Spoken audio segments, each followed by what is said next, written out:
our first meeting of the year. We have Director Carter in the back. She probably could have answered our question very quickly. No more morning pledge announcements, Ms. Carter. So she's hiding us. All right. Thank you very much for showing up.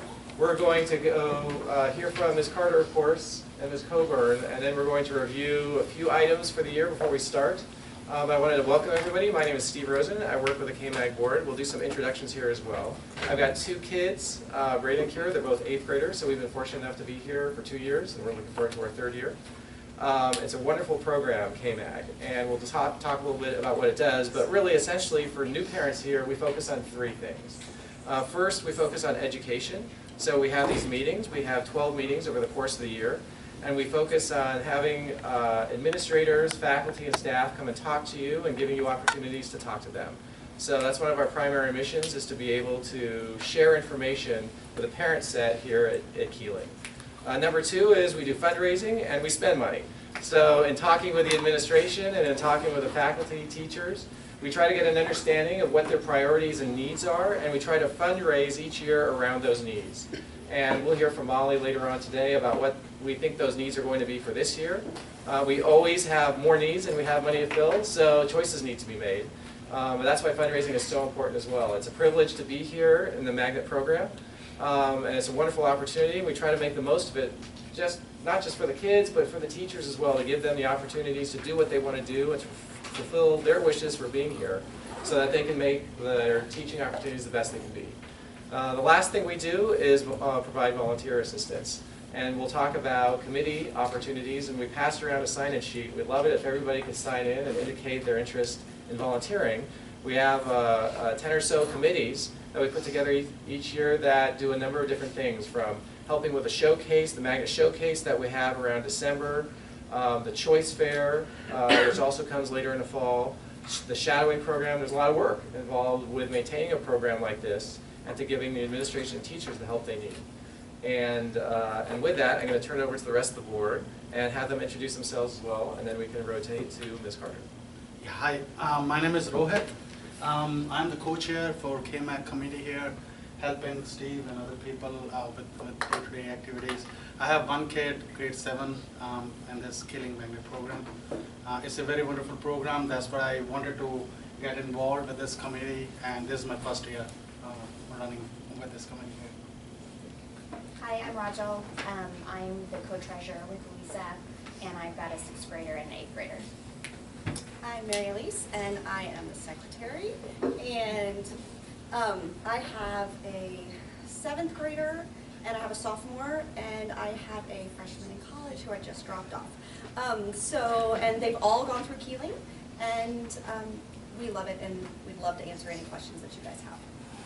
And Mary Elise is our senior hand here. She's been with KMag for many years, with Kealing as well, and with her kids going through LASA, she gives us really important insights as well to the LASA program, helps with transition issues, helping us understand how we can coordinate with programs like that to make transitions for your kids, if they choose to go there, easier as well. Oh, sorry, Lisa. I heard your name, so sorry, I'm dropping them all. Thank That's okay, you. I just helped sign the check. So. One of our 2 most important That's very people. important. I'm Louisa, and I'm co-treasurer with Rajal, and I have a 7th grader. And it's been fabulous. We really like it. You get bonus time since I let you ask. Oh, let's see. We're going to sing a song, so thank you. Oh, no worries. The joke? You got the joke? I do got a lot, but not here. Just shut down the video. Wow. That was awesome. Oh, man. I keep looking at the door because it's first week of school. Or, no, it's the second week of school. Yeah. Woo! Yeah. So, hi, I'm Diane Carter. I'm the Magnet director. Yeah, I don't know what do you want me to. Well, we can talk. So actually, we have a couple of questions maybe, but you can tell for our new parents here, everybody knows your role, what you do, but issues that may be coming out. One of the things I've seen on some of the listservs discussed is the effects of the hurricane, for example, what you might see in terms of impacts to Kealing or the program transfer students, things of that nature. All right, cool.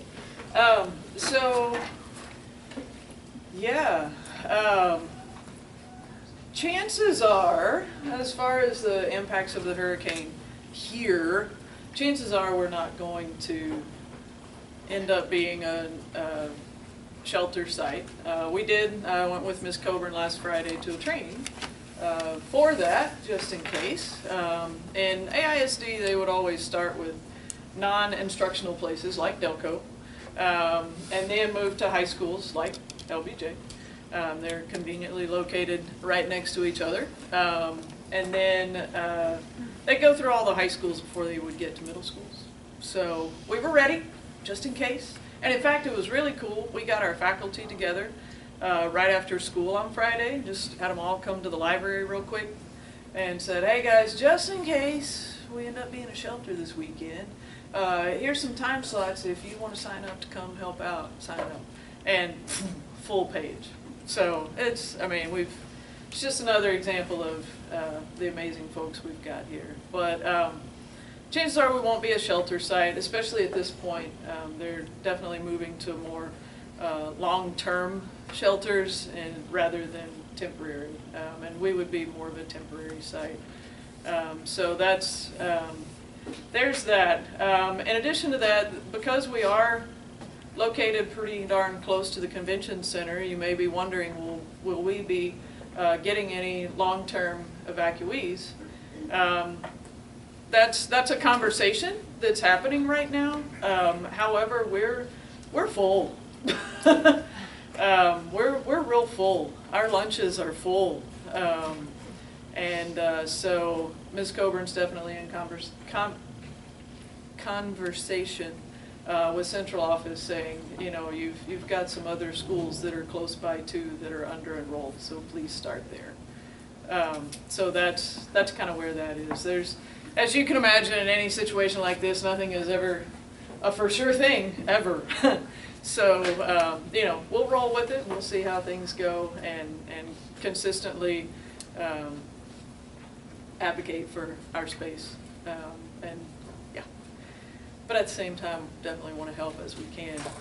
We'll probably, some of our administrators will probably end up cycling through in shifts with the shelters, even if they're not here. So that's fun. And then, as you guys, I'm sure you know, the whole little elective change window is going on right now. Oh my gosh, kids get so excited about that. They're so darn cute with their form, and they're at the sheet on the wall trying to decide which one, and then watching the concentration as they're filling. It's just, oh my gosh, it's adorable. So God bless our counselors right now, and during that process, we're doing everything we can to make it as easy as it can be. Miss Chambers' room, they'll figure it out. There's activity account training today, each period, and normally it would be in here, but obviously we're in here, so that, anyway. Other just FYI, it's been an amazing start to the year, and that reminds me, I'll silence mine. It really has been an incredible start to the year.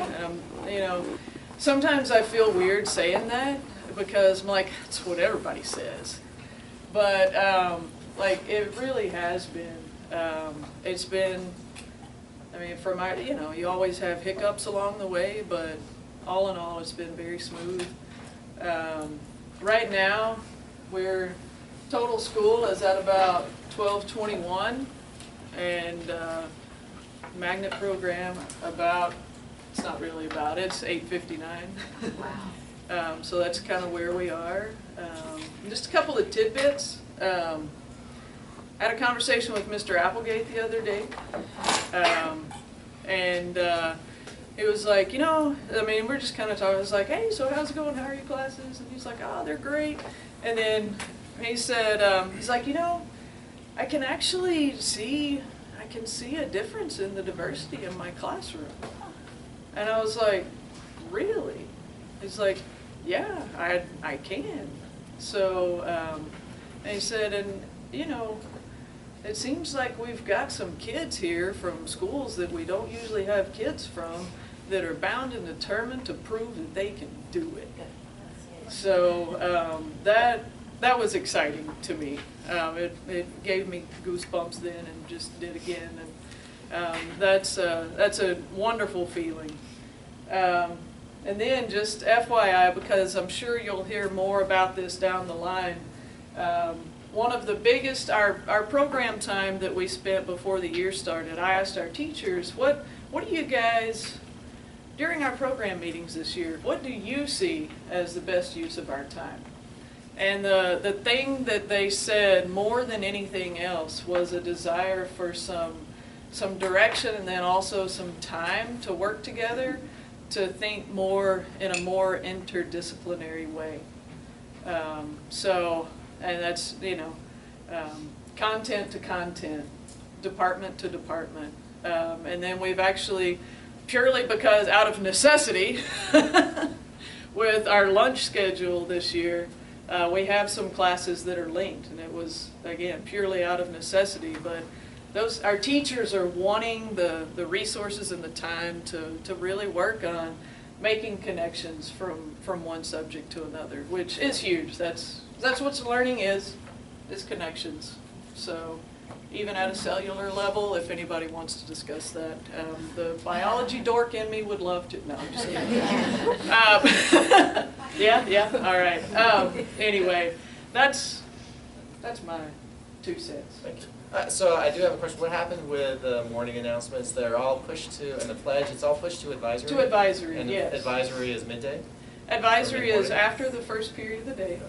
It's between the first and second period of the day, and it's every day for 25 minutes. And yes, announcements are moved to there, so the first class of the day can just get rocking at 7:30. Yeah. Did they say one of the nice things? Oh, I'm sorry. Go ahead. Oh, I was just going to ask a related question. So now advisory is the teachers are going to be the grade level teachers. It's not the teacher who got them at the beginning going to 8th grade anymore? Yeah, so it's interesting. We had a conversation with our leadership team over the summer, and advisory was a big topic, and whether or not to loop kids was a piece of that. And a lot of our teachers, especially, this is interesting, especially 6th grade teachers, were a little nervous about having eighth graders in their advisory. Like, our skill set is more intended for 6th graders. So, as a result of this conversation, we gave teachers the option. Before the year started, we said, if you would like to keep your advisory and loop with them, then let us know, and we did that. And then if they said, "Ooh, I really want 6th graders," we gave them 6th graders. And so there's some that have a new teacher and a new group of kids. But yeah, it kind of cracked me up. But do they still watch KBT or the Hornet Television? Yes. Yes. Tuesday is News Day. Ah, cool. Yes, they'll still have KBTV, and an activity day once a week. Once we get that rocking. What's that? Next week. Yeah, next week. Okay. And it's kind of cool.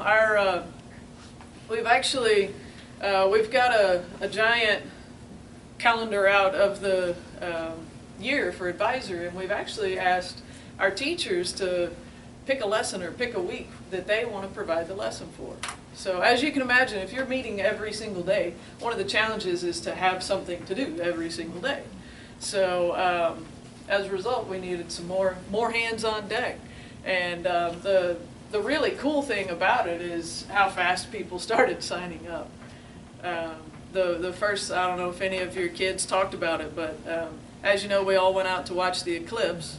And so this it was amazing. But one of our science teachers designed the lessons for this week, and it was about thankfulness and then writing a thank you note to the company that provided us with the glasses. And then, so, yeah, anyway, good stuff. This is a quick question about the lunches, and I know they're different, and I don't maybe this has already been talked about, but I couldn't find it anywhere, but what's going on because I know some of the lunches are really early, does it have something to do with them doing advisory every day? Is that a big question? So that's You're speaking of a brunch. I send him lots of snacks, so. That's good, And that's then he good. always eats the healthy ones and leaves the carrot sticks. So, do you want to? Sure. Yeah. Good morning. I'll turn it over. And sit down. No. How many of you had students here last year? So you've probably heard tales of congestion in the hallway. We enjoy having 1,220 students in our building. The challenge of adding the third wing, where are we, 8, 9 years, is hallways didn't get wider, cafeterias didn't grow. So common spaces are congested. And at the end of the school year, we do an administrative focus group and talk to teachers, like what are the big things that we need to find a way to work out over the summer? What are we gonna spend our summertime planning for? And one of the biggest things was the hallway transition during lunch. And we're like, the kids don't look that crazy. Oh, there's 600 of them in the hallway at the same time while classes are still going, racing to the cafeteria. That's a lot of bodies. And teachers in classrooms. And teachers are in classrooms, so not every teacher's in the hallway. That's the fact that they're all still alive is a gift. And the reason the passing periods are so tight is because with the size of our cafeteria, we squeeze 4 lunches in one block. So there's no pass at all. One lunch ends, the other lunch begins back to back. So all the kids are in the hallway at the same time. In order to put an actual passing period where there's a time when you're actually supposed to be back in class from lunch and you can actually be tardy from lunch and you're in class before the next group comes out, we had to spread them out a bit. And to do that, we moved one lunch into second block. So there's a class that has their lunch at 10:30 and then goes back to second period, and then they pass classes. It was fun scheduling. So that's why that change has taken place. All of the teachers, our teachers like to eat too. So your student will have teachers who's okay with them eating a snack in class. The only place that might be an exception is the science classroom because of safety in labs and nasty things. So they should be able to eat a snack in class if they need to, but that's what resulted in the lunch change. We are excited because it kind of pushed some of our teachers. We were able, so some of your students may have 2 classes with all of the same kids. And that means those 2 teachers share all of the same students. So if this science teacher wants to do something crazy that they've never been able to do, and it's because it takes an hour and a half, they can say, I'm gonna keep them all today, and then you get them all the next day. So we're excited to see what type of new creativity that allows, and if it's something we wanna expand on in the future. Do you know, is that for science classes for all of the grades? No. Okay. There are, you can ask your student, if your student has a lunch, then it's highly likely that they're in a linked class that might be doing something a How little would bit we special know, sometimes. how would, because I have a boy and he's not I mean, I'm not trying to, gender stuff. But he doesn't tell me everything unless I ask him. So what do I need to ask him to find out that question? Like what kind of question? What time do you go to lunch? Well, I know he's got an A lunch and I'm wondering, but like how, like he probably hasn't observed that this class is linked. So is there a way I There isn't, we could probably tell you some of the teachers. There isn't a way. It's kind of okay that the kids don't know. He probably doesn't know. It's okay if he doesn't know. It's the same content. There just may be some special collaboration. There may be some small differences in the lessons and how they approach them. And we're gonna be excited if this results in our need to link. I'm gonna be excited if this results in our need to link more classes in the future. Maybe not Carter because she does a master schedule. It's okay. Like, But seriously? it's cool. It's been cool. Are they No. always better? Have you already seen a lot less? It's- Oh my gosh, yes. The teachers the first week, they're like, where are they? It doesn't feel like there are 1,200 of them. We've also done some other things, like our kids, especially 6th graders, and then it gets worse. They don't really get walking to the right So they crash into each other a lot. And they don't, when they crash, there's not this, oh, you go that way? No, they just keep. So we have tape down the middle of the hall, and we're working with the kids on walking to the right. That's helping too. So there are a couple of different things that play to help in the hall. But there's a very noticeable difference. Does PE work on that? I'll talk to them about it. So would it, if they're linked, would it be 2 core classes together? So that might be a hint if your son has 2 core classes in a row, And it would be as opposed to an second elective. Second and third block, A or B day. What does linked actually mean? I don't know what that. That means, I'll give you an example, so if your kid's in these 2 classes, you'll know. If you have Mr. Schoaf, second period, then you have Miss Neal, third period, and it's all the same kids. It's the same exact group of kids. There's not a single difference between the kids in those 2 classes.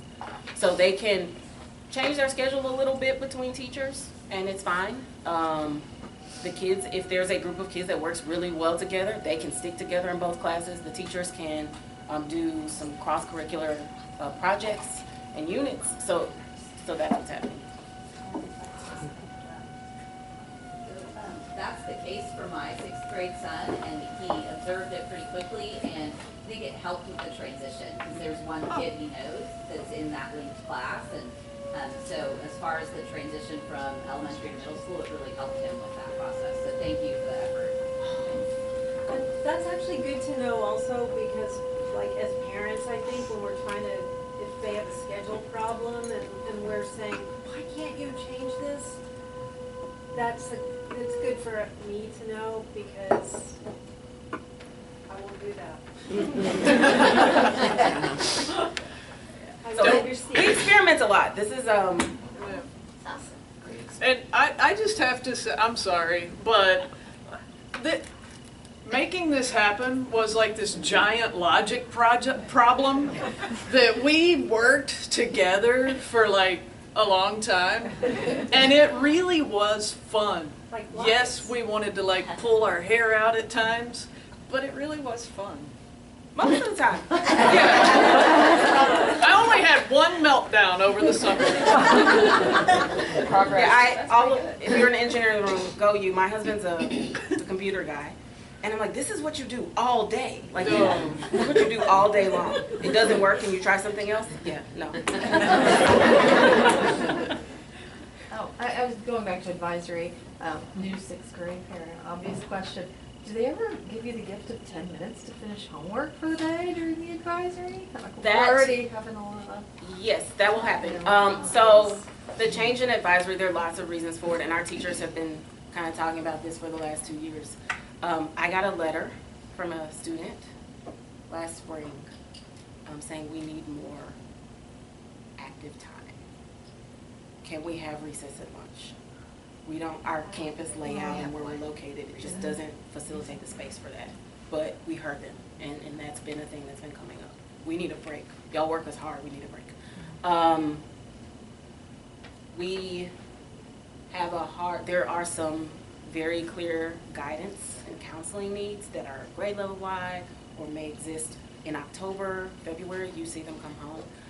And there's not a way really to address those in small enough groups because of the way the schedule works without pulling kids out of classes, which doesn't work, creates another problem. So those are things that will be addressed in advisory. There are some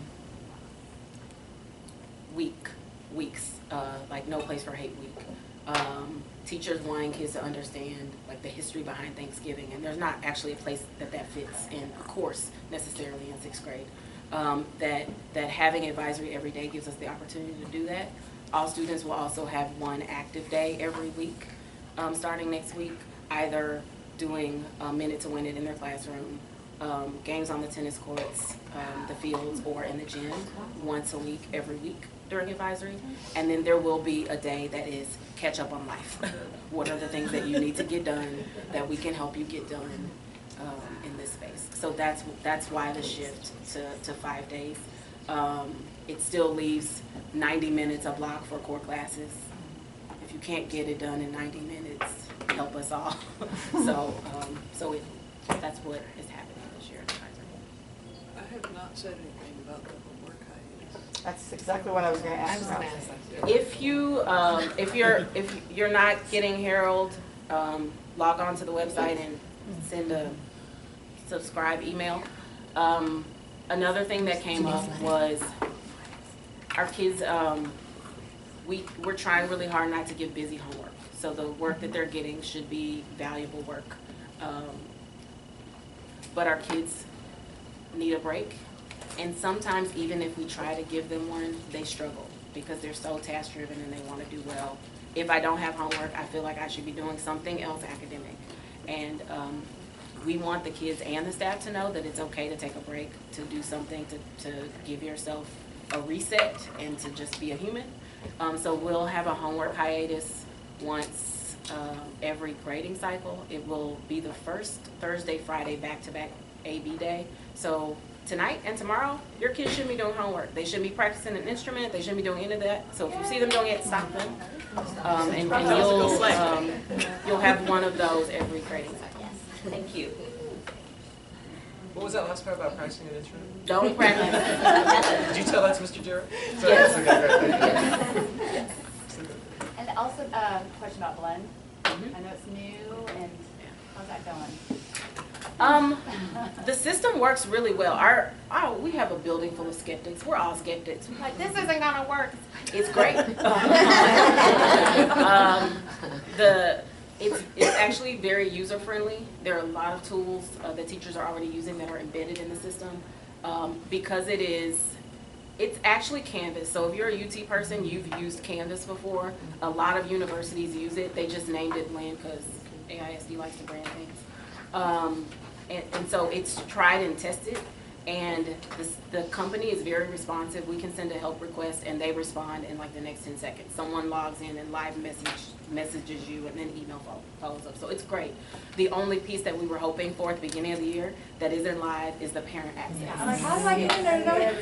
Last we were told is that the parent access will be live in January. As soon as we get notification that it's live, we'll let you know. Meanwhile, just log in with your student. If you go on our website, all of the advisory lessons are there under student life. And there's one day they talk through Blend. And there's a video that'll show you kind of how the system looks and also how your student logs in. I think we're also getting some, I got one email, it was a generated email that said your son hadn't done, I had a couple missing homeworks. Oh, good. So if they're not doing homework, we'll get that? Good. My kid doesn't tell me a thing, so I'm like, no news is good news. Well, that would be good, except I already knew it was, I figured it was probably a glitch because I already knew when his homework came and when it was due, so. Parent Cloud still works. Teachers have the ability to use, so one of the benefits to Blend, teachers can put assessments in Blend, grade in Blend. There's a grade book in Blend, but the Blend grade book and the Parent Cloud grade book can be set up the same way, and they talk to each other. So there's a 24-hour delay to get the information from one to the other, but they do talk, so you can look in Parent Cloud. I would say look in Parent Cloud because not all teachers are using the full functionality of the Blend grade book. So Parent Cloud, you should catch both.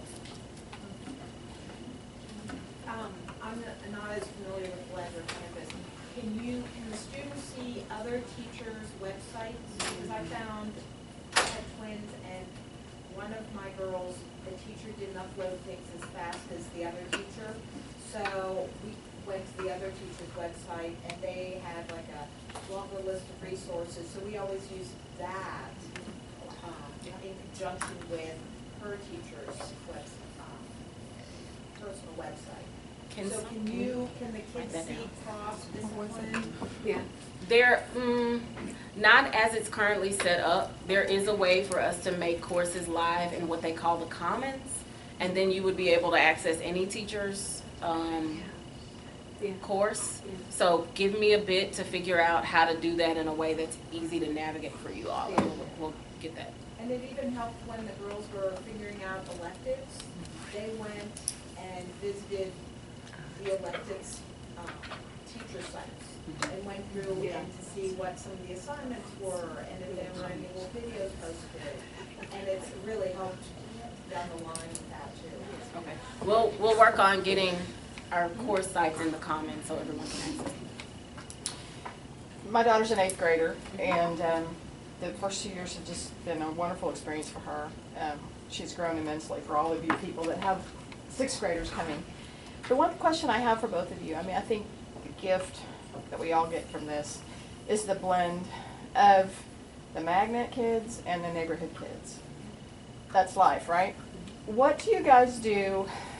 Have you been offered, or what are the resources for you to sort of go national, go public about what we do here to help the education system that is just seems to be under constant attack, public education wise, and struggling in a lot of places? Do you guys have connections like that? Can you get connections? Can you broadcast this? I mean, because this is a wonderful program that a lot of people don't really know about.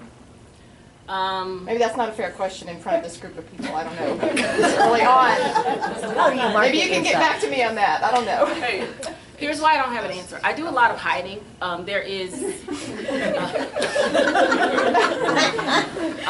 There are like multiple places where we have the opportunity to engage with the district and quietly be a part of work district-wide. I think that Kealing is very, very special, but it is also not easy to operate a school that meets and serves and recognizes all kids. And so most of our energy we're spending trying to figure out how to do this well. Hopefully at some point that information will reach people beyond us, but sleep is good too. Sometimes we have to get some. So it's kind of a little bit of both. Any opportunity we have to share and engage and invite people in, we do, but there's still a lot that we're constantly working on figuring out ourselves. I want to go back to the blend in teams. Last week at LASA, they made a point to tell us that teams is the actual grade versus what you see in blend is an ongoing grade. So don't rely on blend as far as a parent. Rely on blend for what's going on.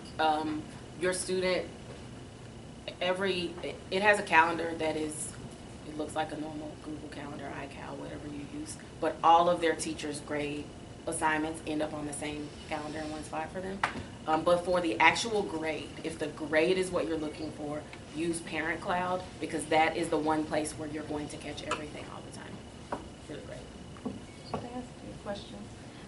No, I was glad to hear your comment about integration, because I actually heard some divisive comments last week from a parent, magnet parents, and a couple of students, and it really bothered me. So I'd love to hear how that works. This is my first time visiting the school this school year. So how does the integration work well? I mean, it kind of depends on your kid and what your kid needs. Students are together in advisory. That advisory and PE are probably the places where everyone's together. Most core classes are program specific, the exception being math, because we've got a very wide range of needs in both programs in math. So it kind of depends. You can build as many relationships across programs as you would like, or as few as you would like. I think part of this working is understanding and honoring everybody's place where they come in. Everybody comes in with a different need and with a different context and with different experience, and that's okay. It's making that be okay is important to us. Some electives. Electives, yeah. Every elective is, do we have an elective that's not blended this year? Every elective has the potential to be blended. It ultimately comes down to who decides they want this class. Normally IPC is not, but it is this year. It may be this year. I think it is this year.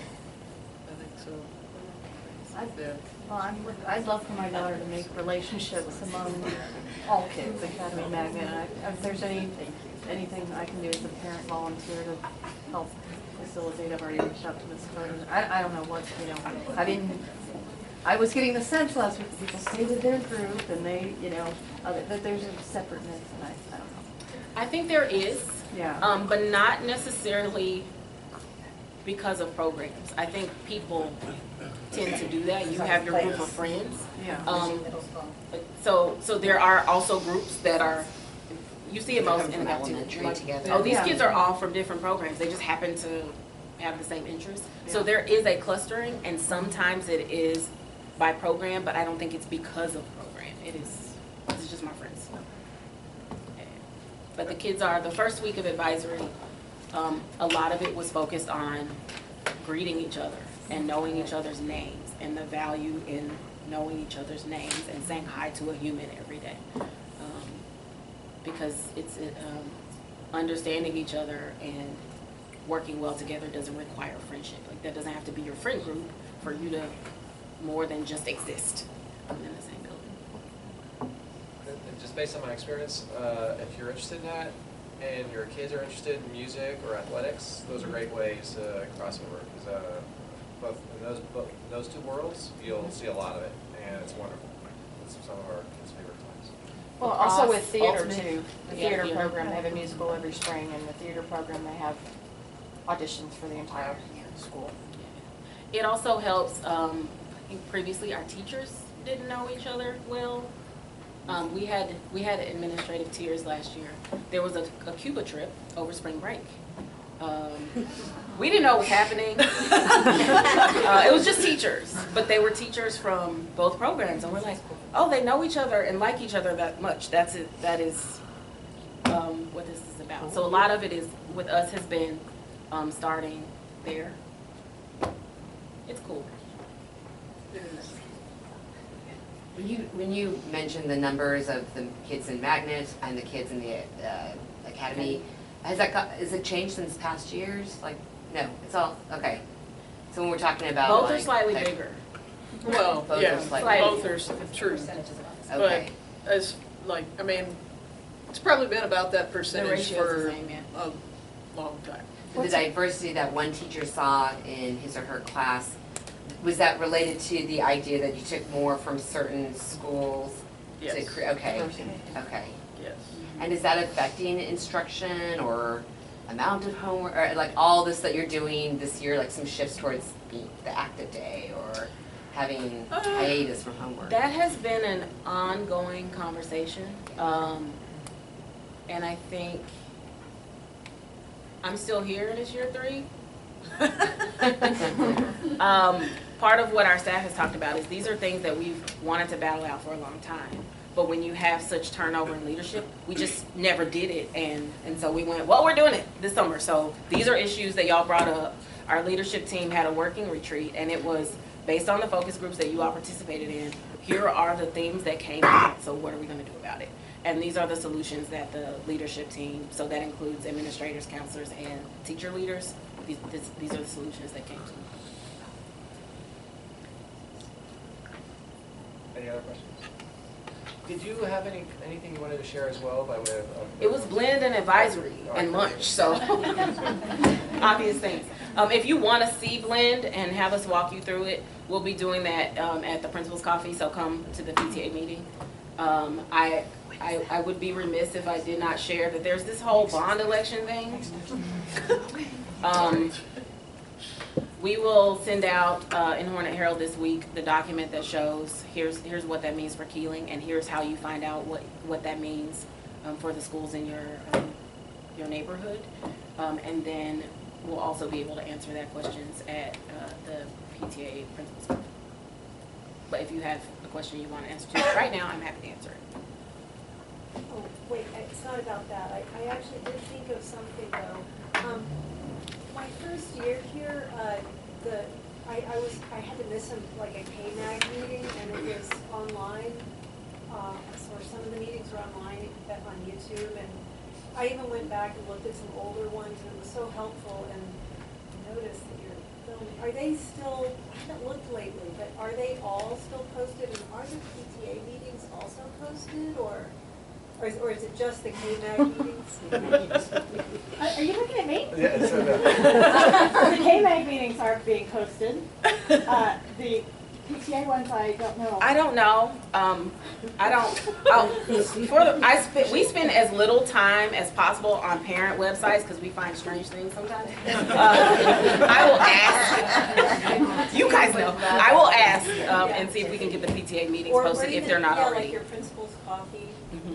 Yeah, we can do that. That's so, I found it so helpful. I just, because you answered questions maybe the year before that I had that year, and it was really good. I also used it as a learning tool when I started in January of 2014. So the short answer, let me introduce she's back Kristen, there. we'll rotate around, and Sammy is our videographer for KMag. Yes, all meetings are videotaped. You'll find the prior 3-year meetings online, and then this year they'll be posted as well. Thank you, Sammy. Thank you, Gita. Kristen is our master videographer. And then Kristen Gossett is our PTA president. We had a quick PTA officer meeting the last 15 seconds and said we would love to have Sammy or a volunteer who has those skills or would like to do that, or if you might shadow someone from the PTA or come, we would love to solve that one. Wonderful. Why don't we do PTA announcements if they're available right now, and then I have a couple things I want to say in conjunction with PTA. Anything about the bond elections coming up, or any discussions coming up that you encourage people to attend? Yes, the first PTA meeting and principal coffee is next Thursday, September 7th. We would love everyone to be there. The PTA represents the parents, teachers, and students of the entire school. So we would love all of you to be members. We'd love all of you to come. We encourage grandparents, neighbors, business owners. Together, we really can best serve the needs of all the students here in the school. And so we'd love to have you all be members. The information about the bond, we would encourage everyone to become informed. We will, as a PTA, take a vote to funnel up to ACPTA because they also take a position on the bond. So you do have to be a current member of the PTA to be able to vote, and those are Texas PTA laws. So make sure if you haven't also joined the PTA that you get online, join the PTA, make a contribution to KMag's contribution campaign, and buy your spirit wear, get all those things taken care of this weekend. We will share the information both with the Hornet Herald, and then if you have some questions, we can refer you some people in different capacities that may have more information if you have particular questions about how the bond affects your house or how it affects Kealing or different campuses. So we encourage you all to be there next week, join the PTA, and my compadres, we're looking for more volunteers, particularly from, so we have a diverse representation of students and of feeder schools. So if you, I noticed y'all's list of where schools that you're from, there are a few schools that we don't have any representation in the officers that we'd love to have people. We're also looking for more people that are fluent in more than one language, or fluent may be a strong thing, that are willing to speak in a language that is not their native tongue, which I, as many of you know, I do frequently and not well. So fluent's probably not the right bar, but particularly looking for Spanish speakers that want to get involved with the PTA. So let us know. We have a lot of different volunteer options, and they range from dropping off sandwiches for the teachers once a year to videoing the PTA meetings and putting them online, or doing lots of accounting. And Secret Pals is about to go live, so I'll let my other folks tell you about some of the great opportunities, but we're looking forward to working closely with KMag this year. The PTA has both Academy parents and Magnet parents, and we know that the diverse range of programs in the school make it better for all students. So we're excited to have you guys, and would love to have, we want to support KMag strongly, and would love to have you all support the PTA as well. So I'll let Jane and Megan and Emily, if they have any plea for particular volunteers or things I've forgotten. So to segue into PALS program, many of you know that it's a secret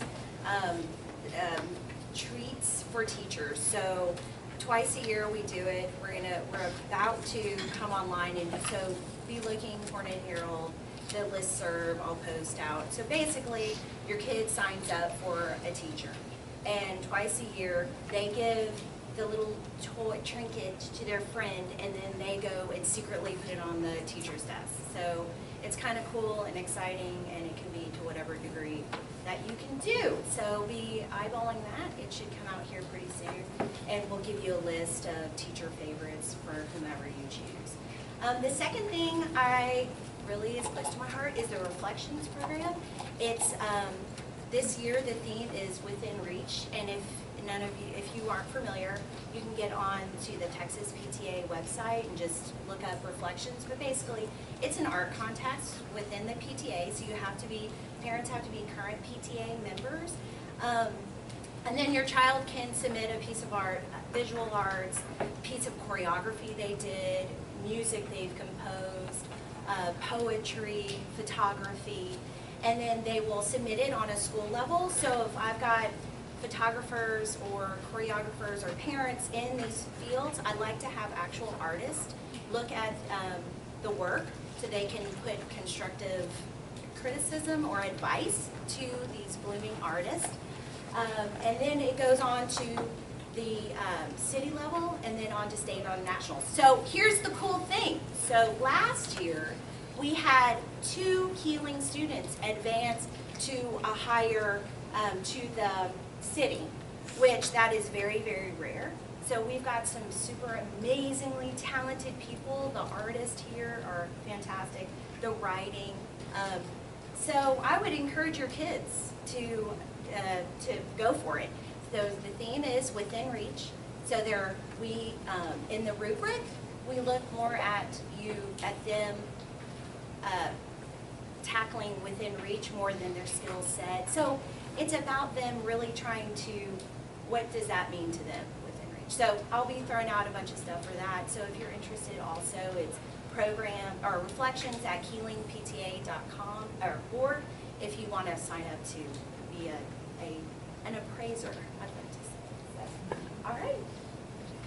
I'm Megan Carcasi, Vice President PTA, and I'm in charge of parent education. And just another plug for why everyone join PTA and support us. We just booked a speaker from NAMI for teen mental health. And December 7th, as part of the Principals Coffee and PTA meeting, we'll have a speaker come in and talk about, it's called Let's Talk. And it basically, how can you open up the dialogue with your student about mental health, suicide, depression, anxiety, all of those topics that start really ramping up now and may become problematic in the next couple of years for our kids. So we'll be hopefully getting in more speakers, but that one's already booked for December 7th, and I hope you all see you there. Thank you very much. So KMag, for those of you who are new, KMag, PTA work very closely together because your kids attend one school. And their experiences here are not neatly compartmentalized and they blend. And so PTA serves obviously a very important function, and KMag serves a similarly important function, and it's very important that you get involved in both financially and through your volunteer hours. You can't do anything more important than provide a wonderful atmosphere for your kids, both in terms of how making resources available to teachers, to administration, school beautification projects, things of that nature. They're all very important because your kid will experience them all during the course of their time here. With those projects, I want to turn it over to Molly. Molly is our most important person this time of year. Molly is our fundraising Thank y'all. chair. Yeah, thank you for that. Thanks for PTA, and we do hope that you'll support both because PTA funding and projects support all of our kids, our whole school. And, let me say a couple of those in case you didn't. The PALS project, the Reflections, also funding for grounds and facilities, teacher appreciation events, the PALS, the 8th grade celebration, certain field trips, advisory activities. I understand that the PTA is buying games and things for the advisory classes. Recently, PTA funding has gone to things like choir bleachers, the Hornet mascot, scoring table, outdoor classroom, so it's all school type funding. And KMag funding is important too. So we have a goal of raising $50,000 this year. We're very different than your elementary schools that maybe had you sell wrapping paper door to door or go and be involved in a very intensive event that you planned and went to. We do a 4-week no hassle campaign, and so it's going to be online.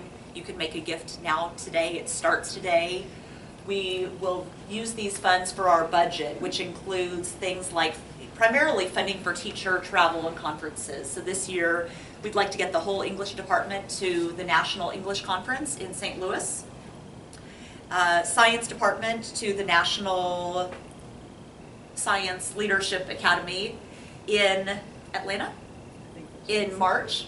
So we want to get our faculty, and so teachers consistently say that attendance at these conferences is one way that they can really enhance the classroom, offer very unique, thoughtful programming and content-rich programs for our kids. So that's one thing. KMag specific funding is going to go to specific classroom materials in the magnet classrooms. It's going to help pay for club, contest, entry fees. It's going to go for supplemental textbooks, especially in some of the literature classes for the magnet programs, but it sounds like they're mixed now too. Special equipment that they need and consumable materials for the science program. So this kicks off today, 4 weeks.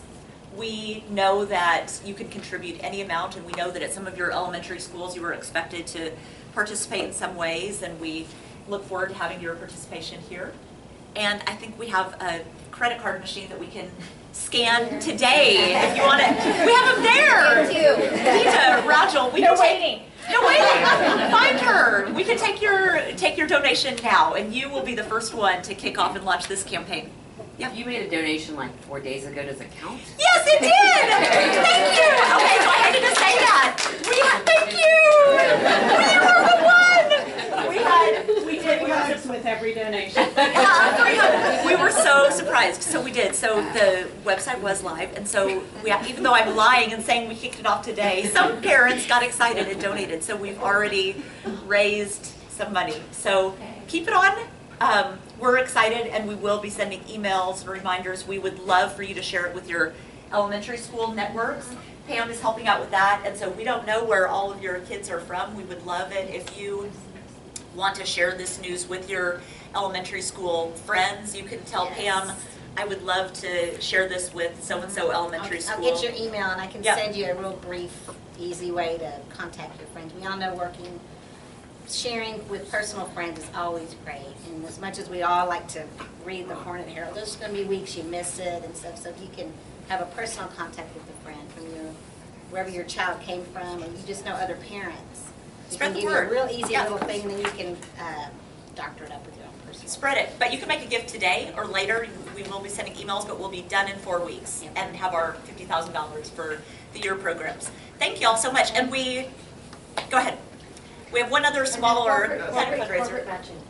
Yes, thank you. We also have corporate matching. Yes, so a lot of your employers will match gifts 1 for 1, even 2 for 1, 3 for 1. And so there is an opportunity if you donate online or tell us today, yes, my employer will match, we will do all that work for you. Thanks for remembering that. You can contribute by check, credit card, electronic fund transfer from your bank account, so we'll make it as easy. I bet we could even take cash. Yeah. I just want to add a couple of things. On the KMag website, you can make online donations through PayPal, and I can also Keith and I can both take your credit card now if you would prefer to do that way. One other major point that I wanted to make in addition to what Molly said is that the magnet program at Kealing does not get any additional funding from the school district. So any money you can donate will help all these programs that Molly mentioned, and also these conferences help a lot of our teachers who write their own curriculum help facilitate that as well. So half of KMag's operating budget goes to professional development, essentially, and that is the 2 conferences for each of the course sets. We try to send the 2 sets each year. It might be English, math 1 year, social studies, science the next year. It's expensive. Each runs between $10,000 and $12,000 depending on where they're going and when they're going. And then in addition, we have other professional opportunities for teachers, theater teachers who go to New York to attend Broadway workshops, photography teachers, yearbook teachers, journalism teachers who might go to Seattle to attend those. I was looking at last year's professional development. It was great. We're sending people all over the country, and the teachers love it. We believe happy teachers are good teachers. We try to be able to give them the opportunity to go out and fulfill their professional interests because they come back and they share it with your kids. And there's no better way to do that than getting them excited and sharing the new cutting edge information. And we do online, if you want to make a gift, we have some examples of how your gift will specifically support it. So for example, a $100 gift would help sponsor a Kealing team to go to the Quiz Bowl or a geography bee. A $250 gift would help purchase a new Chromebook for the classroom. $350 would help get an entire set of books for one of the classes, like the Harry Potter class. $500, we could refresh 5 to 6 magnet classrooms with new overhead projectors. So there's some very specific ways. $1,000, you could send a teacher to one of these conferences full on, all the way. Thanks for being as generous as you can. Yeah, and I'll put in one last plug for students, because we want to focus on students as well. This year we're starting an incubator program for students. We're going to roll that out in the fall. We're budgeted $1,500 to provide to students directly for projects they're interested in. And we're going to have like a pitching opportunity for them, where we'll come and talk to interested parents who will listen to their ideas, give them some feedback. And for funding, we'll give them grants, depending on how many kids apply and the nature of the request. We'll give them grants to follow their dreams and pursue that. We think that's important too, so we're looking forward to trying that out. I want to introduce Dee. Of course, Dee, if you could tell us a little bit about yourself before we leave. We try to keep to a pretty tight schedule, leaving at 8:30. Okay. Dee is one of our most important people as well. I'm Dee Gonzalez. I'm the Parent Support Specialist here at Kealing, and you will see a lot of emails from me sometimes, or get that phone call, and it's my voice that you hear. But one of the most important things about Kealing and my job is to keep parents informed about everything that's going on here at Kealing. Also to inform you about parent cloud issues. If you've got any of those things, you can call me. I can try to help you sort those out. Right now, one of the biggest things that we're dealing with is the late bus transportation issue. So we just started Think Tank this week, and it's been a little difficult for some students, especially the new students to Kealing, but even former Kealing students are having issues because they think they're still riding last year's bus, and it's not happening. AISD came up with a new system, and so I would encourage you to look up on Bus Stop Finder what your child's late bus number is. Have them write it somewhere where they won't lose it. Because when they come to Think Tank, like on something they really covet, when they come to Think Tank, we'll ask them, what's your bus number?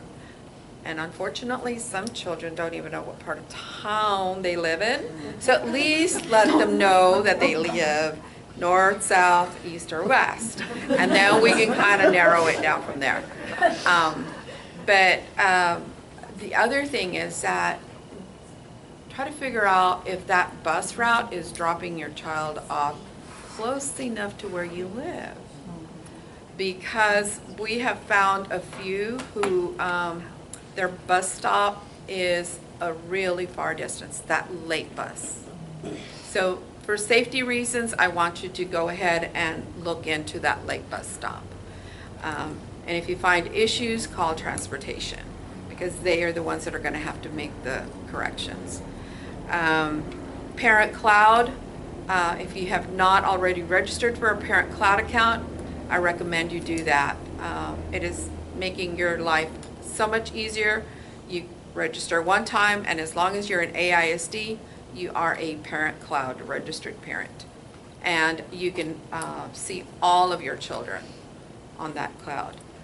And if you want to volunteer here at Kealing, either in the classroom, going on field trips, whatever, you need to have a background check. It's good for 2 years. Some of you may have already had that done at another campus. Austin Partners in Education, however, has not figured out that we should be able to go in there and check multiple schools at one time. They're trying to work on it, but they don't have the technology support, apparently. So unfortunately, if you're registered at Becker, but you're going to be volunteering here at Kealing, you need to go back into the website and then check off Kealing. You will be sent an email once you have been approved, and then it says your API contact will contact you for further information. I'm the API contact. I will call you or send you an email and say, hey, when you're in the neighborhood, stop by. I'll give you a brief rundown of whatever policies we have at the time, and then check your ID, and then you're set to go. I strongly recommend that if you plan to volunteer even in the spring, go ahead and get it done now. What I'm doing is giving the teachers a list of everyone who has already been pre-approved, and so we don't have to wait till the last minute to try to get parents registered. Does it matter what role you put as what you want to volunteer as? Because there were different options. You need to click on so if you want to be a classroom volunteer, it has to be classroom volunteer. If you're going to drive, that has to be different. And the reason is there's a different kind of background check for each one of those opportunities. And what's the website? It's austinpartners.org. If you go under the Parents tab on the website and look for volunteer opportunities, it'll walk you through it. And I can't remember, isn't there one that's the highest level of checking that, because I plan to do some of all of that, so what is that level that gets you to the right one? Because I remember when I did it at the elementary school, we had to do it a couple of times because it's very confusing to know what to choose when you're trying to. That I would strongly recommend doing all three: the classroom and the chaperoning. And if you think you're going to be driving, do that. Austin Partners in Education has a new vendor for doing background checks, and so this is what they're telling us, is to have everyone do the 3 different opportunities. This is a late bus question. I had heard from another parent who's now had one child go 3 years here and is now at Lhasa, and 2 others that are remaining here, that the late buses were initially to drop the child off within 2 blocks of their house. Is that still sort of a policy, or is that sort of dependent on who's on the route, who the driver is, et cetera, and transportation would know that? Yes. Okay. Yes. If there's been a change from the reason the 2-stop existed is because kids are getting home and it's dark and it's a safety issue. If there has been a change, we are not aware of it yet, so we'll look into it. Sometimes the drivers are new, they're not sure about the expectations. So if you feel like your student is being dropped off way too far, let transportation know. Also let one of us know. The driver that my daughter rode with last year, he took her to the house. I'm sure that's not the norm. I bet I know who that bus driver is. And he is awesome. Is he driving still this year? No, he's not. I saw him this morning. And he was awesome. Yeah, he's great. He would come around the corner honking the horn, and the kids were like, yay, he's here.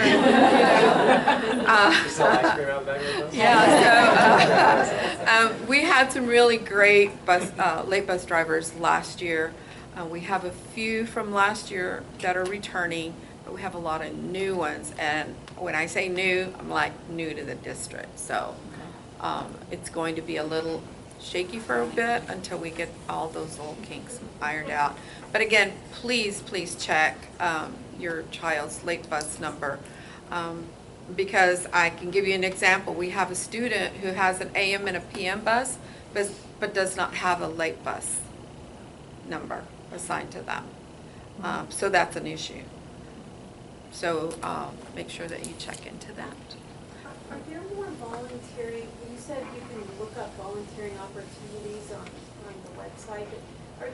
Is there more of a need this year since you've lost some of your administration just for helping out around school? Would that be on there too? Or is that? No, we have not put in a list on the website as to what volunteer opportunities are available currently here at Kealing. But as soon as we figure out what all those opportunities are, we will post them so that you can sign up for that. We ask our teachers every year, would you like parents to come and help like they do in elementaries? Copy? No. So we're still trying to figure out, I think the best ways to get engaged are directly through PTA and KMag. And if other opportunities come out, we'll send them through Hornet Herald.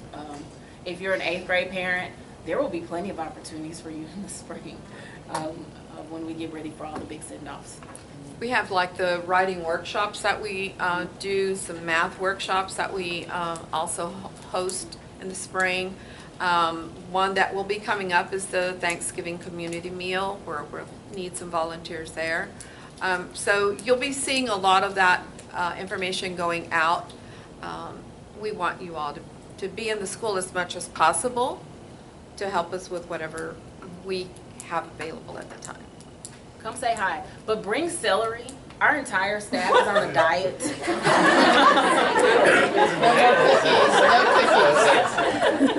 And if we're not, we need to be. Thank you very much. I'm going to close the video briefly because this is our last announcement is important too because it's timely and it occurs only this time of year. Absolutely. Thank you, Steve. My name is Indu Ramachandran, and I'm co-chairing the KMag Book Fair this year. You all must have received one of these. If you've not, you should get it later on this week. It's the book fair flyer, and we're going to have it at Book People, just like we've had it every single year, or at least as far as I know. Now, I'm going to keep this short. 2 reasons why you should go to the book fair.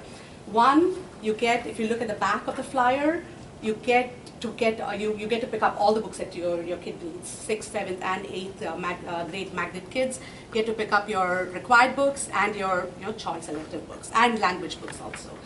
The other reason is whatever purchase you make at Book People during this period, September 1st through September 17th, whatever purchase you make, 20% of that is going to go towards the KMag program.